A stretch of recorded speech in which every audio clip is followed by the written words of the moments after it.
Bonjour à chacun, on est content de revoir. Tu peux me rappeler ton prénom? Je suis toujours. C'est Lionel. À chaque fois, je fais une faute parce que je veux te rajouter un E ou quelque chose comme ça. Donc, qui était absent pas mal de temps parce que tu travailles, je crois, hein, c'est ça, dans la restauration. Et ça va? Comment vous allez ce matin? Bien. Je suis content parce que vous savez qu'on a vraiment beaucoup de malades dans l'église. On a des gens qui passent par des décès, on a des gens qui passent par de la souffrance. C'est très compliqué. On a une église qui souffre énormément. Donc voilà. Alors je suis content de vous voir chacun ce matin, ceux qui sont en forme, ceux qui sont moins en forme, mais vous avez une certitude, c'est que le Seigneur est là pour vous bénir. Alors merci beaucoup Michel, ça c'est vraiment formidable. Dieu, on peut le remercier pour son secours. Alors pour l'introduction de notre méditation de ce dimanche, on va lire, alors peut-être que Barnabé peut le trouver, Ésaïe dans le chapitre 42, versets 1 à 8. En fait, je vous invite à faire silence et à écouter ce passage.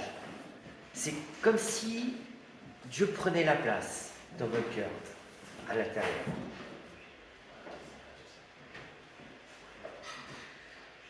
C'est bon, cher Emmanuel?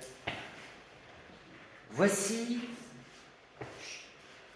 mon serviteur que je soutiendrai, mon élu, en qui mon âme prend plaisir. J'ai mis mon esprit sur lui. Il annoncera la justice aux nations. Il ne criera point. Il n'élèvera point la voix.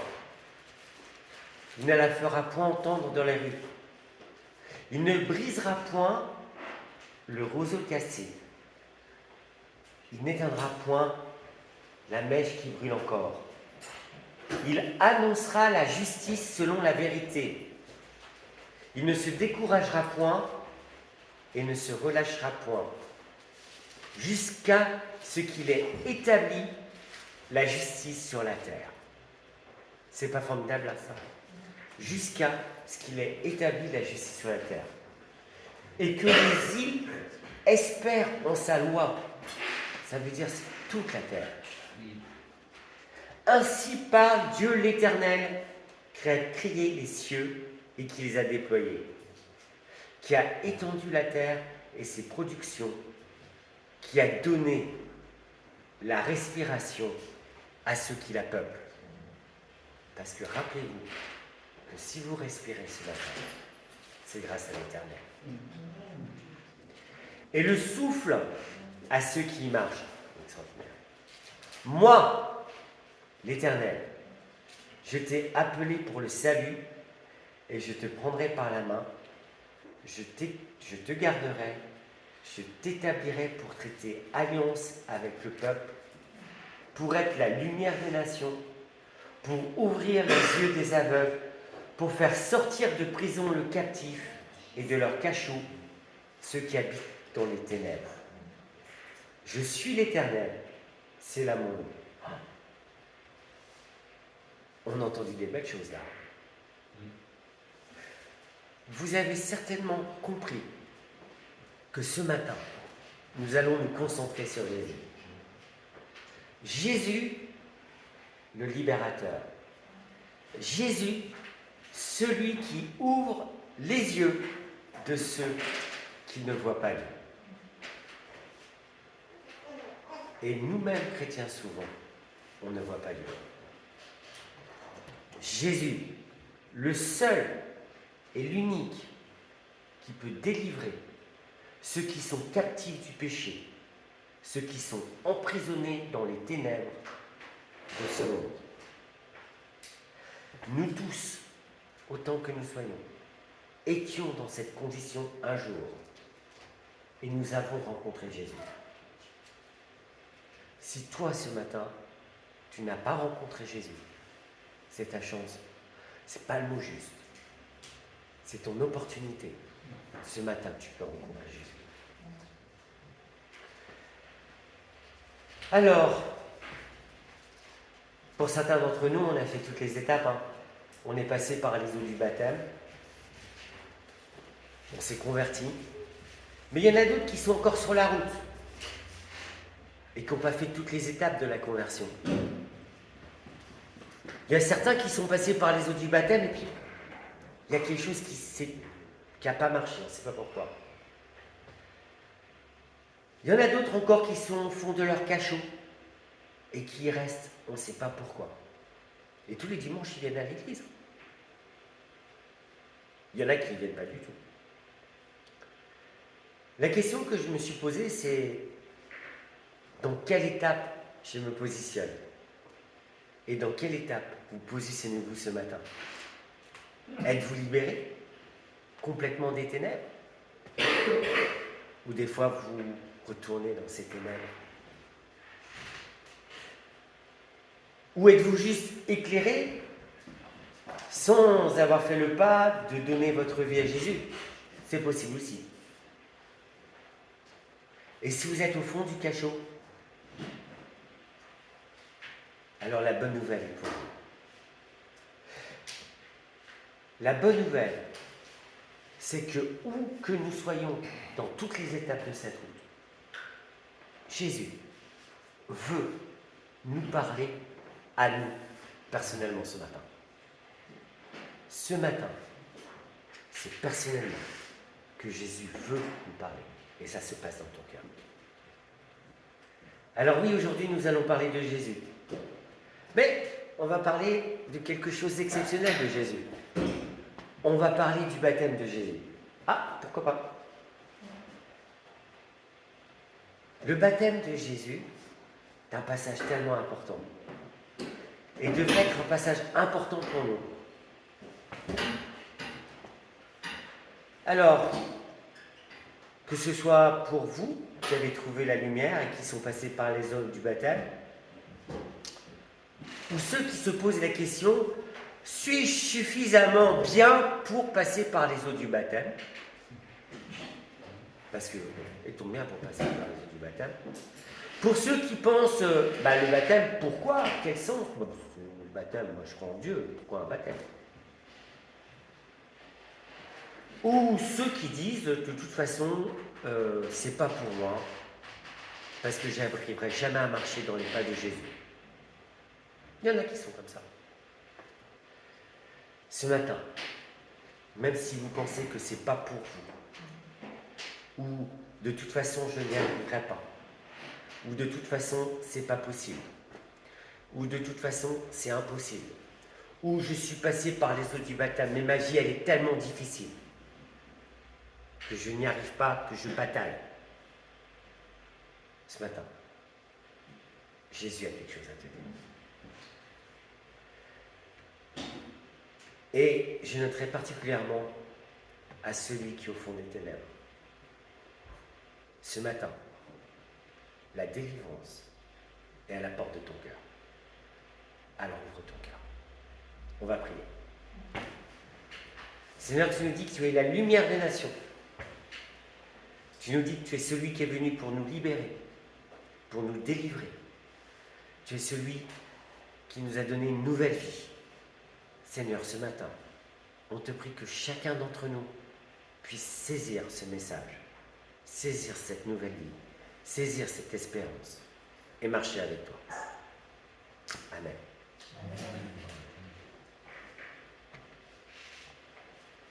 Jésus qui est Dieu fait homme sur terre, la lumière du monde, juste avant de commencer son ministère, va se faire baptiser par Jean le Baptiste. On va lire Matthieu chapitre 3, versets 13 à 17.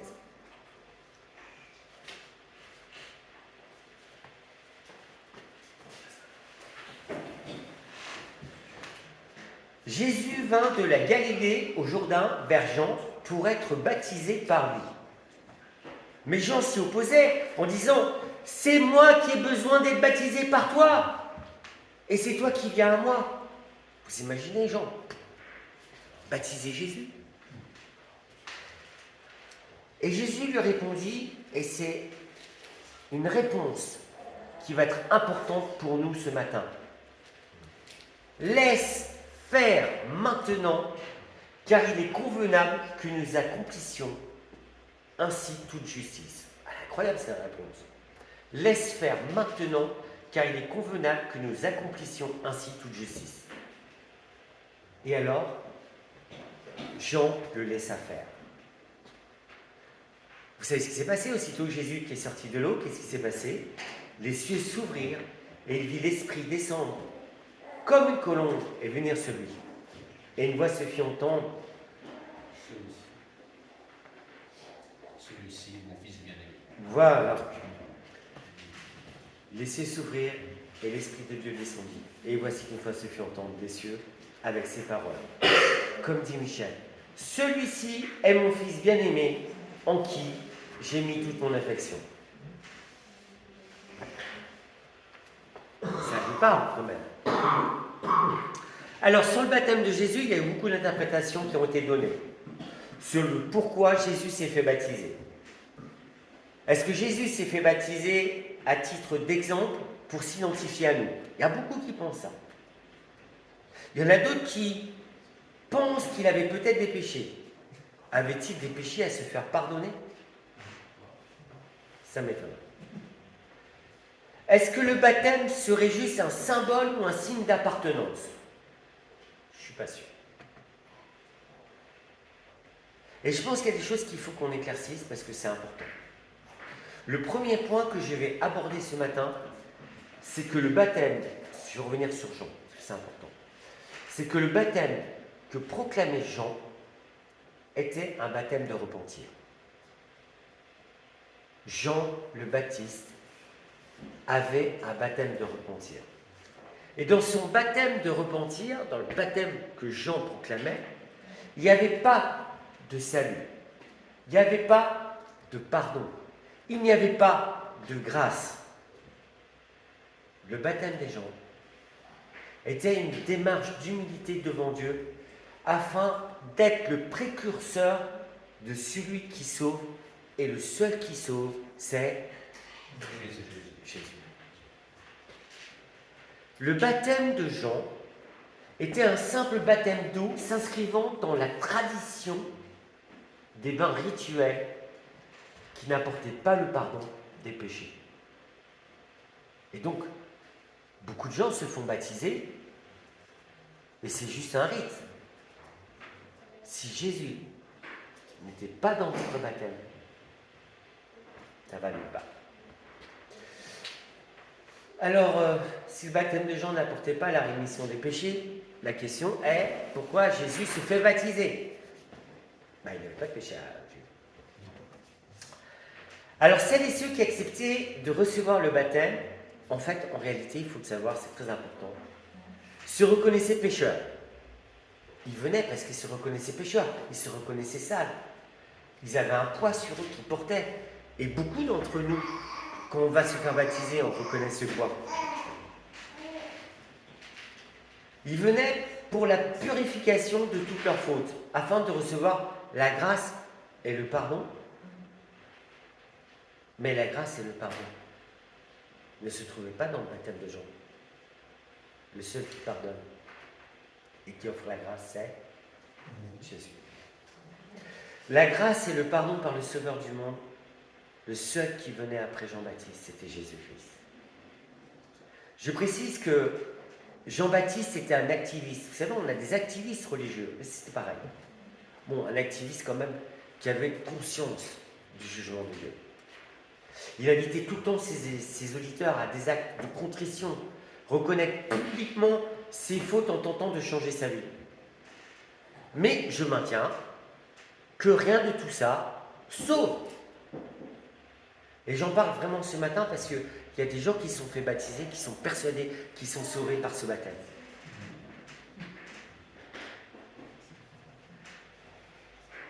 Certains d'entre nous sont restés sur cette case. Une case qui s'appelle la repentance, la contrition, sans laisser Jésus laver les péchés. Et la repentance et la contrition sans Jésus, ça va nulle part. Et je vous confirme que sans doute, pour beaucoup de personnes, c'est pour ça qu'elles sont en échec dans leur foi. Parce qu'elles sont face à une repentance, à une contrition, à une repentance, à une contrition. Mais le pardon n'est pas là. Et la grâce, elle n'est pas là. Revenons à Jésus. Important de revenir à Jésus. Que vient faire Jésus dans cette file de pécheurs où Jean le retrouve? Il n'avait rien à se faire pardonner.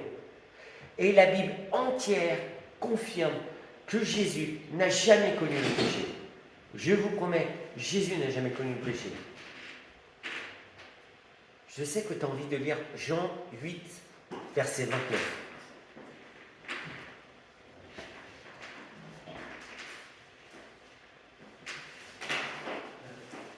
Parle fort, s'il te plaît. Jean 8, verset 29. Celui qui m'a envoyé est avec moi. Le Père ne m'a pas laissé seul, parce que je fais toujours ce qui lui est agréable. Je continue. C'est bon. Et Michel, il a envie de lire 2 Corinthiens, chapitre 5, verset 21.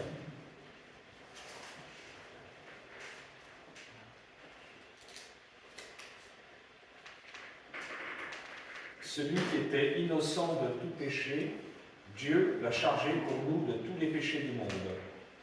Il est devenu comme une incarnation du péché, pour que dans sa communion, nous puissions être agréés, étant revêtus de justice de Dieu. Voilà, c'est confirmation. Jésus a toujours fait la volonté de Dieu. Tout ce qui est agréable à Dieu. Il y a 0 péché.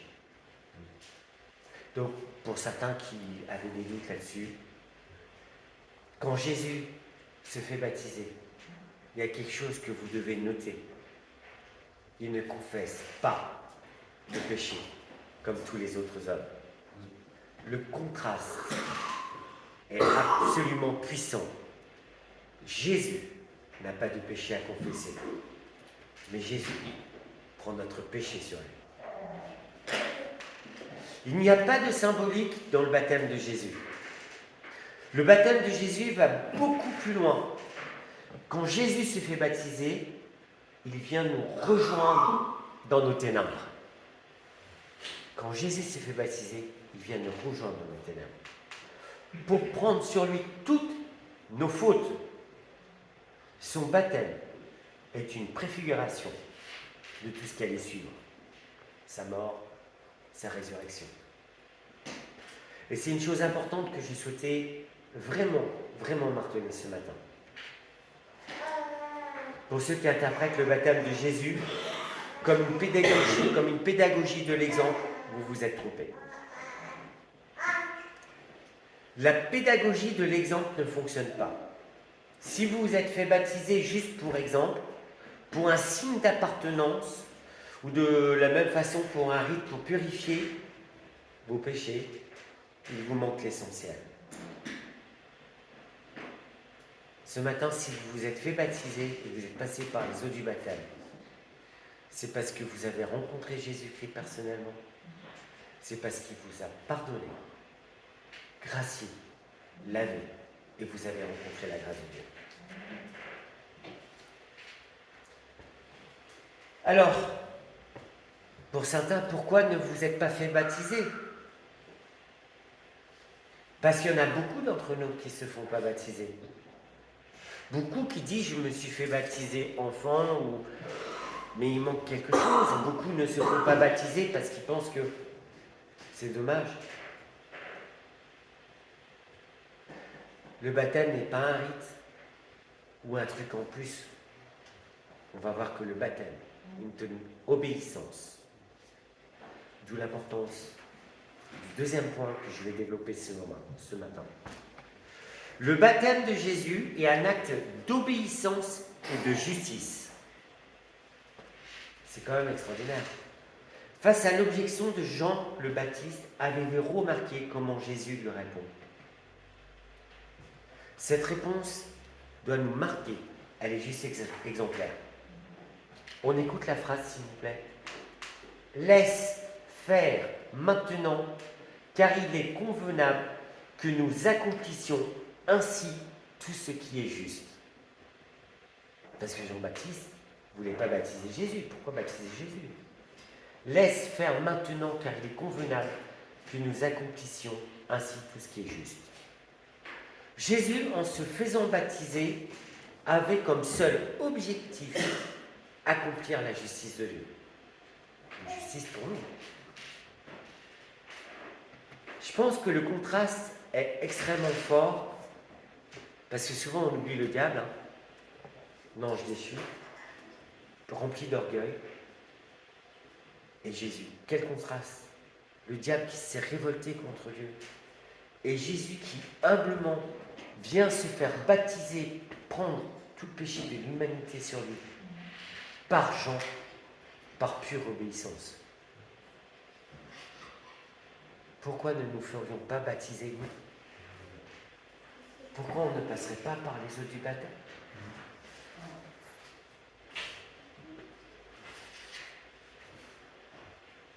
Ce laisse-faire de la part de Jésus, quand il dit laisse faire, doit m'interpeller ce matin. Laisse faire. Est-ce que moi, à mon tour, je laisse faire Dieu dans ma vie? Laisse faire. C'est ça qu'il dit. Laisse faire. Dieu doit faire quelque chose. Dieu a-t-il le contrôle de ma vie? Est-ce que je laisse faire Dieu? Ce laisser faire est essentiel pour avoir une bonne relation avec Dieu. Ce laisser faire est essentiel pour lui obéir. Quand Jésus dit à Jean, laisse faire, ce laisse faire, il est pour moi aussi. Laisse faire Dieu. Dieu veut faire quelque chose en ta vie. Laisse faire Dieu. Se laisser faire, dans ce contexte, retire tous les obstacles à l'action de Dieu. Si je laisse faire, je retire les obstacles qui empêchent Dieu d'agir dans ma vie. Se laisser faire m'invite. Mais est-ce que tu l'as accepté? Et il y a quelque chose d'important parce qu'il y a certains qui pensent qu'il faut laisser faire Dieu et que j'ai rien à faire. J'ai rien à faire parce que je dois laisser faire Dieu. Attendez, c'est intéressant. Se laisser faire n'invite pas à l'inaction du tout. Il n'y a pas d'inaction dans se laisser faire. La preuve, quand il dit laisse faire, Jésus invite Jean à faire comme d'habitude, à le baptiser. Mais à faire confiance à Dieu. Et Jean va baptiser Jésus pour faire ce qui est juste devant Dieu. Est-ce que vous faites, est-ce que je fais ce qui est juste devant Dieu? Quelle leçon d'obéissance il y a eu dans ce passage? Nous avons ce matin de la part de Jean et de Jésus une obéissance totale à Dieu. Incroyable. Jésus nous demande de faire comme d'habitude, mais dans l'obéissance. Faire votre vie dans l'obéissance. Ça paraît paradoxal, parce que je laisse faire Dieu, mais en accompagnement. Notre quotidien doit être vécu sous le regard et dans la justice et dans la volonté de Dieu.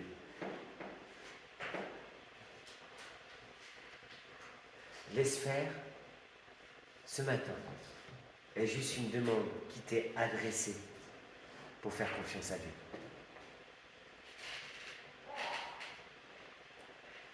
Alors, comment on fait ce matin? Est-ce que je laisse faire Dieu? Notre foi, chacun de nous, ne réside pas dans un spectacle comme ces gens qui vont se faire baptiser à cette époque, dévoiler tous leurs péchés, des trucs, et puis finalement ça va s'arrêter à quoi? Non.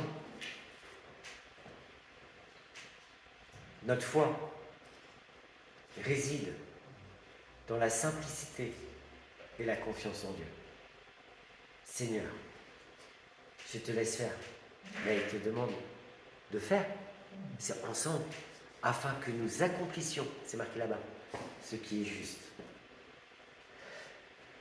Je dois mettre Dieu dans mon quotidien, peu importe ce que je fais. Ce que Dieu me demande, c'est de l'accueillir dans ma vie. Veux-tu accueillir Jésus-Christ dans ta vie ce matin et le laisser faire dans ton quotidien? La question demeure toujours. Veux-tu lui obéir dans ton quotidien?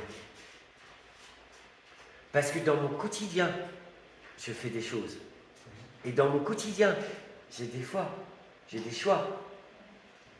Et si je fais avec Dieu, et je laisse faire, mais je fais avec Dieu, est-ce que je vais mentir? Est-ce que je vais voler? Est-ce que je vais tricher? Est-ce que ça va pas marcher, hein? Parce que je laisse faire Dieu et je fais avec lui. Obéir à Dieu dans ce quotidien.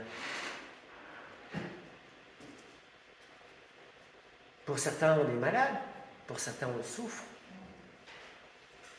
Laisser faire Dieu, faire confiance à Dieu, c'est pareil.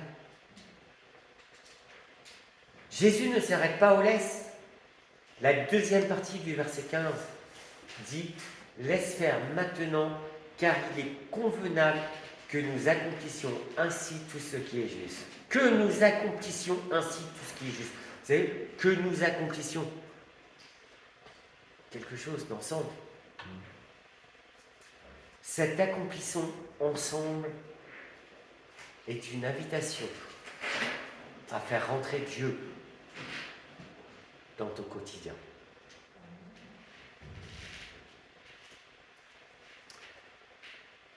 Ce matin, on a vu le baptême de Jésus. On se rappelle le baptême de Jésus. Et on est certain, le baptême de Jésus était donc une question de justice, de droiture et d'obéissance. Jésus avait le souci d'accomplir la volonté de Dieu en toute humilité. C'est ce qui doit nous interpeller ce matin. Est-ce que j'ai le souci d'accomplir la volonté de Dieu en toute humilité? Si nous voulons accomplir la volonté de Dieu, je dois laisser Dieu tout en lui faisant confiance et l'accompagner dans ma vie. Ce matin, où que tu sois, dans ton cachot ou quoi que ce soit, tout peut changer. Ce matin, si tu n'es pas passé par les eaux du baptême, tu es passé à côté de quelque chose. Tu es passé à côté d'une obéissance. Quelque chose que Dieu te demande à toi concrètement et personnellement. Veux-tu accomplir la volonté de Dieu? Laissez Dieu faire en toi, mais avec lui.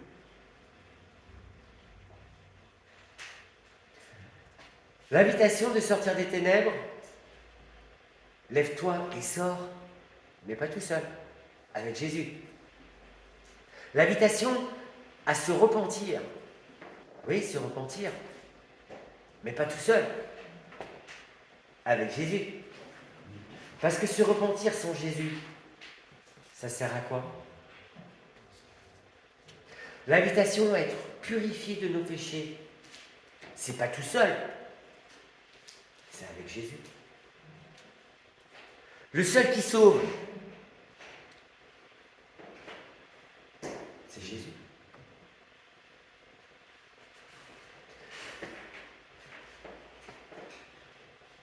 Le seul qui peut t'accompagner dans le salut, et pas tout seul,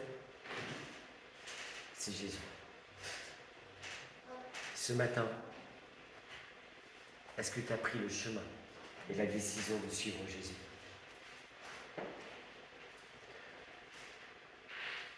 Faire la volonté de Dieu, pas tout seul. Et je vous promets que vous ne pouvez pas faire la volonté de Dieu tout seul. Et pour certains d'entre vous qui êtes en échec dans votre vie spirituelle, c'est parce que vous vous battez tout seul. C'est parce que Dieu est absent de votre lutte.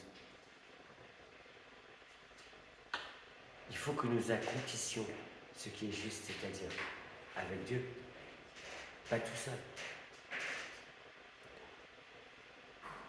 Une chose que vous devez retenir en partant ce matin, c'est juste impossible, tout seul, de vivre une vie chrétienne.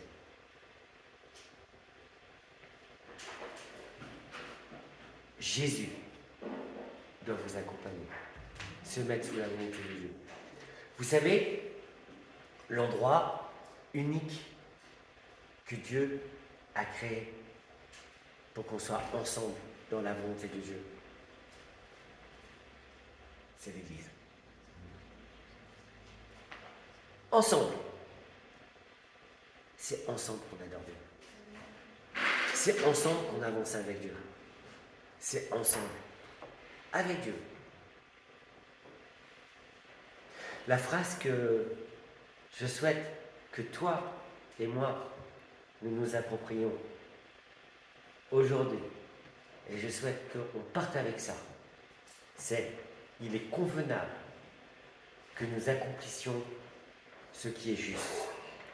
Nous accomplissions, c'est-à-dire toi et Jésus. Ce nous, c'est toi et Jésus. Est-ce que tu souhaites accomplir ta vie avec Jésus ce matin? Pour terminer, je vous propose tout simplement un moment de silence pour que chacun d'entre nous, qui que nous soyons, où que nous soyons, dans un cachot, seul, baptisé, sur le chemin, très loin, que nous puissions nous placer devant Dieu et que nous demandions au Seigneur d'accomplir dans notre vie, ensemble avec lui, ce qui est juste. Seigneur, je veux accomplir avec toi ce qui est juste. Je vous propose vraiment un moment de silence, que chacun regarde dans son cœur et se mette devant Dieu.